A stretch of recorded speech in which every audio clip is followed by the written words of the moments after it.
तानिया झा इनका के काहेला मारपीट कइलो? इनका के तानिया झा काहेला मारपीट कइलो? धोखा से बोला के ले गए। अच्छा आए रंग सब दू गोरा ये जावे का कहलक लोग? कहलन से के प्रोग्राम बचली हम तो छोड़ के चल नु गरली का बाबा के ना छोड़ के ना करे। एक बार तो आ रही तो रहुए कहले नहीं कि मेहरारू छोड़ के चल गए रहे तो हम कह के जियो नहीं हो जुआ याद बा हो जुआ। हां घर ही रहे कहां जाई। अच्छा वो बेटा मानत ना रली बाबा के ना। अच्छा अब मानत रही पैसा पो हां अब माई बेकार हो गई।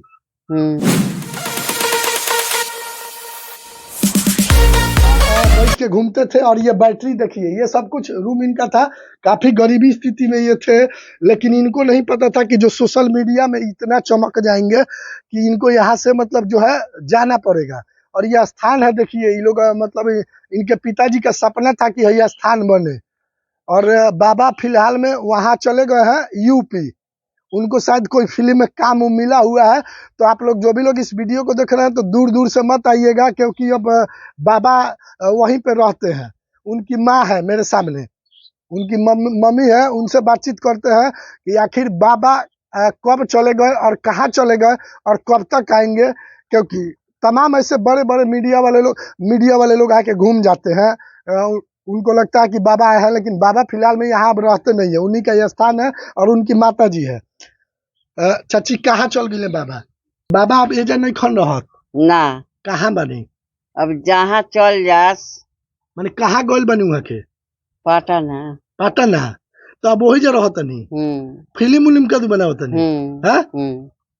तो रउआ से बातचीत तो रोज होला ना। हम ना बतियाले कर औरत बतियावे तो रउआ अब काहे ना बतियानी? अब ना करे लन ई काहे? यही है तो माने पहले रउआ माई है तो रउआ से ना बतियाले मेहरारू से बतियाले। हां ई काहे जी? बतियावे न रहत मेहरारू दरबार के जानते बा। हां पहले रहन तो छिपा के मैंने रात बतियावे है। हां लेकिन बाकी उ ना बतियावे देवेली। हां के मांग ले पैसा वैसा। अच्छा माने वो घड़ी रउआ रनी उ तो ना पूछत ना। रउए बना के खियनी है गोड़ में जब घाव भर रहे तो के कइलो? के कइलो? रउए कइनी अब उ ना बतियावे देवेली ना। अच्छा माने मना करे से गलवा बाबा के कीमत बतियाइयो। अच्छा तो एगो बात तनी हमरा के बताई ना उ रुपया भेजत है कि ना? भेजेलन ओकरा के। रउआ के ना भेजेले? ना बे महाराज रउआ माई है तो रउआ के ना भेजी है? उहे न बतिया जानते बन मेरा दरबार के पास हमारे बहुओं से अपन बाल बच्चा देखत ना। रउआ पतो से डर लागेला का? डर ना लगेला माने अपन बतियावे ले जाने ले कि बतियाही तो सिखा दी। हां वाह। अच्छा चाची एगो मने या एगो बात तनी बताई तो हमरा के हो त्रिशूलवा केंगा टूटल बा? त्रिशूल टूट गइल बा पहले 3 गो रहे। निमान का ले गइल बारन। निमन का ले गइल बाने तो माने तानियावा तोड़ देलक आई? ना ई टूटल पलहिए के छोटी छोटी बात। अच्छा अच्छा तो तानिया झा इनका के काहेला मारपीट कइलो? इनका के तानिया झा काहेला मारपीट कइलो? धोखा से बोला के ले गए। अच्छा आए रंग सब दू गोरा ये जावे का कहलक लोग? कहलन से के प्रोग्राम बचली हम इहो ना जानल ना हम जानल कि हां एमा करी हन धोखा से लिया गइल बिया। अच्छा ओकरा बाद में बाबा बैठ के चल गइले? हां गाड़ी से गइले कि साइकिल से? मोटरसाइकिल से। ओकनी के मोटरसाइकिल से? अच्छा ओकरा बाद माने का भलो जुआ आके बतैले होइए नु का कहले रउआ से? का कहलक माने गोर पर गिरवावलक अपन माफी मंगवावलक तो बाद में लोग बोले लगल मारे ओरे के भिड़ावे लगल कनिया के तानिया के। हां तो फिर से तनी कहि तानिया के केकरा के?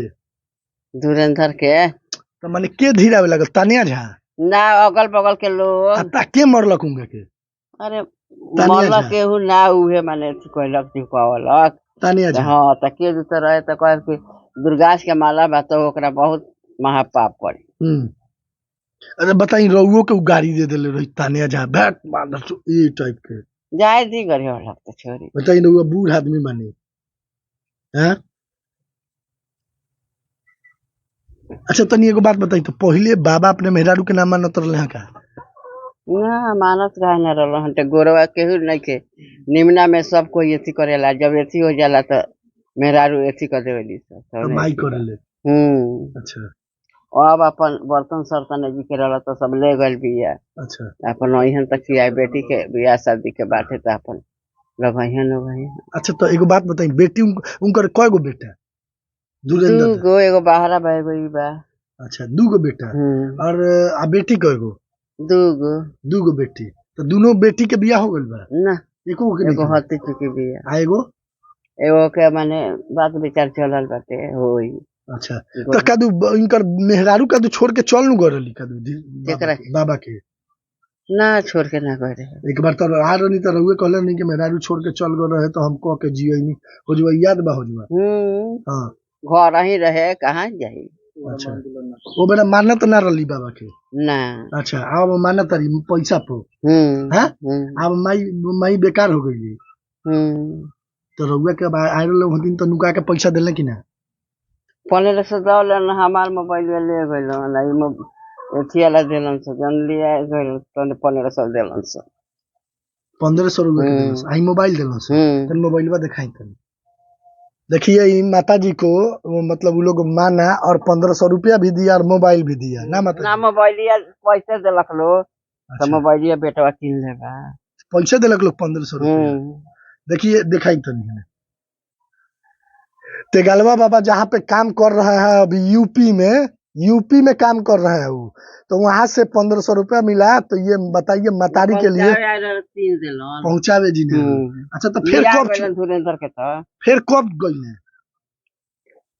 आके लिया गइलो फिर लिया गइलो काची से गाड़ी लिया रहलो 4 चक्का अच्छा 7 लाख का गाड़ी आए रहे अब तो भाग खुल गल उनको ना अब देखनियो टोपी उपी पहन के एकदम नया देखनियो टोपी उपी पहन के पूरा एकदम चश्मा लगा के पूरा एकदम जपत नहीं रहल अब लोग जे आई ओकरा क्या कहे कहम के जा लो बाबू अपन स्थान ध लेलन वो स्थान ध ले अब नहीं है ना अच्छा लेकिन बताई तानिया झमार के गलती कैली कि ना जाए दी कहले बिया सब का कहले वो तानिया झा के का कहे हम नहीं मन कहे मौगी तो कहत रहे कि रही तो हम झोटा उखड़ दे की कहलो मौगी हां उनकर हां अच्छा हम उनको लड़की है क्या ना अच्छा क्या कहली मौगी उनकर कि रही तो झोटा उखड़ती हां किसिया करली पूरा हां अच्छा कहत रहे कि आगल बन पागल बन हमार नु हां खुरपी ले रहे थे एक बार घींच के लेके वही चल गए की हाथवा में मन ले रहे